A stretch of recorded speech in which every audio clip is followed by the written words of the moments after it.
Devil in disguise. You can see it in her eyes. She's telling dirty lies. She's the devil in disguise. Sorry, Graham. Wow, what a beautiful day it's been today. When I woke up, it was raining quite heavily, and now it's 3:15, and it's a Saturday, and it's a gorgeous day out there. I will be going out and doing a bit more digging in a little while.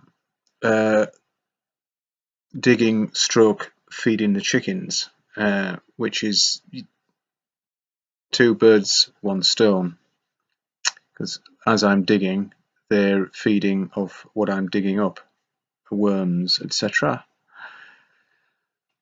which I enjoy. You know, the kind of closeness and the taming of the chickens. You know, when you spend a lot of time with them. I was showing somebody around not so long ago, and it was kind of dusk, and some of the chickens roost in the trees, and I was quite close to these, well, me and this other person were quite close to these roosting chickens, and there's a mother and three young pullets actually, all roosting together, and the mother hen was freaking out just because she didn't know this other person. Any other time, just me there, it would have been fine. So that's how I know they get used to an individual. You know, if you keep showing up with food for them, they're not going to be stressed when you are around, unless you don't give them any food, and they'll be a bit pissed off maybe. But I don't know. I like it anyway. But you know, life as we know it, Captain. And life as I know it, you know, if I'd just been to the moon and come back down again, then I was giving a press conference. Well, all I would say is it's a stark contrast to what happens nowadays when the launch one of these fake X rockets and it lands on its arse again, which is total CGI bullshit, of course. You cannot break the laws of physics, Captain. And they're all, even before the launch, they're all going, ooh, ooh, like it's some kind of baseball, basketball, football game in America. The fanboys, NASA fanboys, fake X fanboys, and all that bullshit, they're all absolutely hysterical. Yet when Buzz and Collins, I can't remember his first name now. Michael, was it Michael? Mitchell. I don't know. And Neil came down and they gave that press conference. It was the total opposite. It was just as if somebody had said to them, if you let this out, we're going to kill your family, we're going to kill everybody that you know.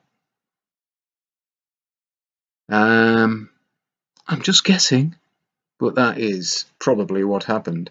Because no, you know, they didn't go to the moon, obviously, and nobody has gone to the moon ever, because it isn't the place you can go to. I mean, what makes you think it is? What makes you think it's a sphere, for a start off? Because it looks like one. Well, when you see a lady being sawn in half, when you see a jumbo jet disappearing in front of your eyes,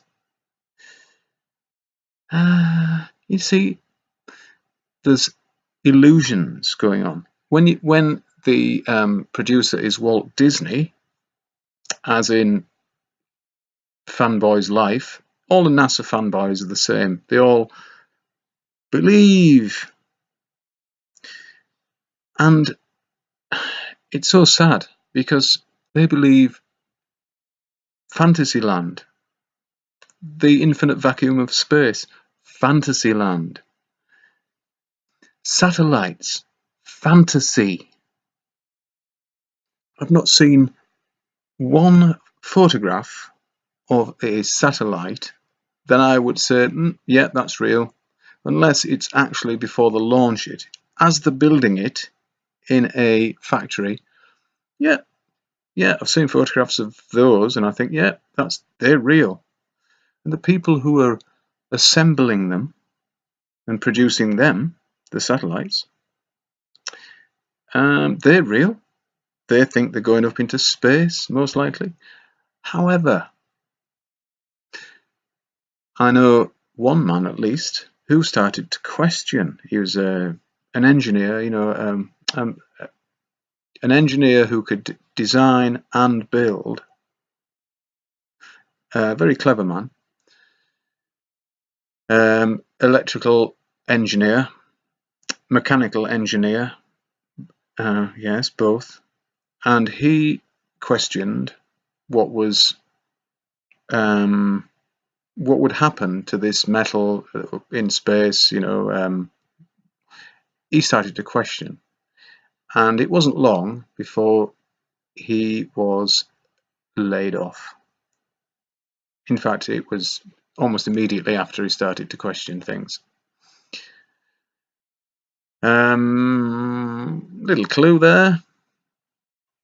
You're all right as long as you do it with your head buried in the sand. Well, it's time to lift the veil, see through the bullshit, and live in reality. I do try to live in reality myself. I know that there's no vacuum of space. I know that the Earth is a plane. It's not a spinning ball in the vacuum of space, because that is just stupid. I've been out today, and it's beautiful out there. When I was driving home, I was coming back across the moors, and I could see the sea to the right. Just imagine me looking at the east coast from inland, and I could see east of, it would be south of Whitby, the sea. I could see the sea on the horizon south of Whitby, and certainly north of Skelton to the north. And of course, it was level from one side to the other. There was no drop. And how many miles do you reckon that is? Fair few, I would think. So yes, what I'm going to do is get a straight edge, which I have because I'm a builder. So I've got an aluminium straight edge, which, it's a long one. It's 6 foot. I think it's actually, yeah, it's 6 foot, yeah. And then I'll put a level on the top of that to make sure it's level with 2 trestles, and then get it so I can move myself behind it up and down to find the horizon and marry it up with a sea level. I'll film it just so I'll post it. I know what I'm going to find. There's no real need for me to do it for myself, but I'll do it for you. And then I'll calculate the distance. I'll get a map and I'll calculate, because I know where I can see Horsker Church, and Horsker Church is very distinctive because it has a square spire, so it can't be mistaken. And I'm looking to the south of that on the right, and like I say, to the north of Skelton to my left as I'm looking out to sea, and it's level. And I'll prove it. And over that distance, it must be 10 miles. and over a distance of 10 miles, well, you work it out, it's 8 inches per mile squared. So you square the mileage, so it's, well, 10 tens is easy, isn't it? It's 100, so it's 100 it's 100 inches. So you've got to, sorry, it's 108 inches. So you've got to, then it's 800 inches. So you've got to divide that by 12 to find the feet, which I can't do in my head. I'm sorry, I don't. Maths isn't my strong point. Arithmetic, anyway. Mental arithmetic. But it's quite a drop, isn't it? It's quite a drop. And if that doesn't show up on my straight edge, then I'm not claiming that the Earth is a flat. Of course it isn't. I'm claiming that the sea on the Earth is flat.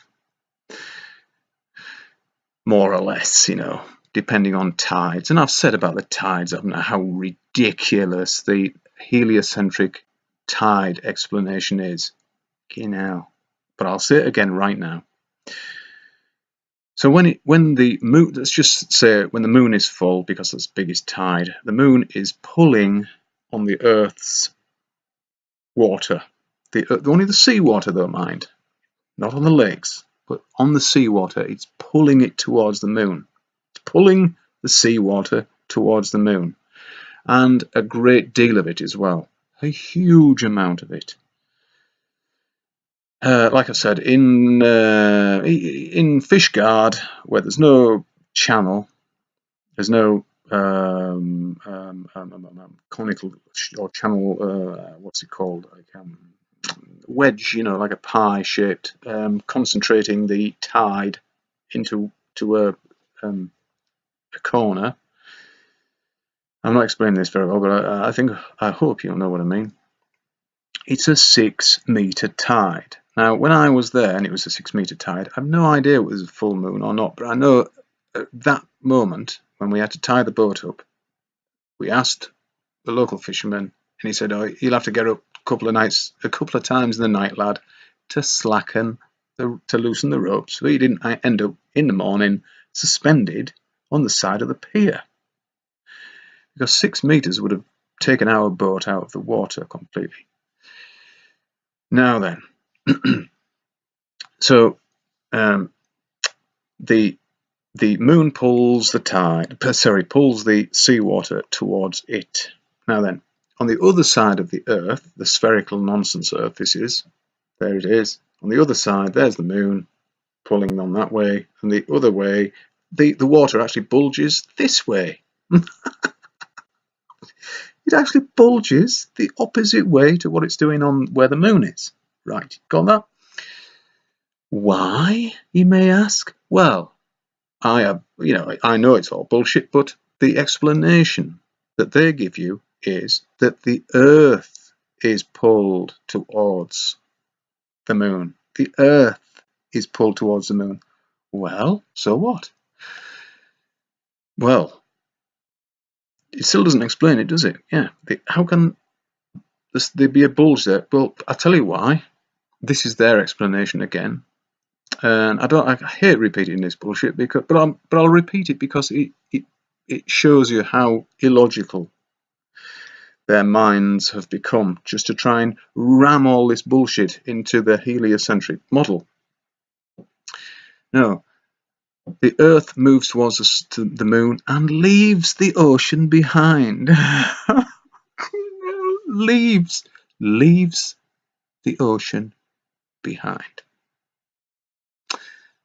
It's obvious, really, isn't it? I mean, don't know why you didn't think of that yourselves, or why I have to explain it. Just tick the box. Yes, I understand.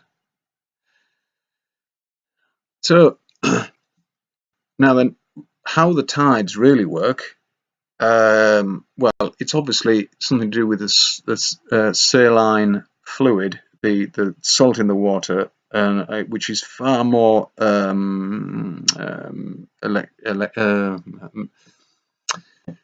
far more likely to be affected by electromagnetism. And I'm running out of time, So that's a good start.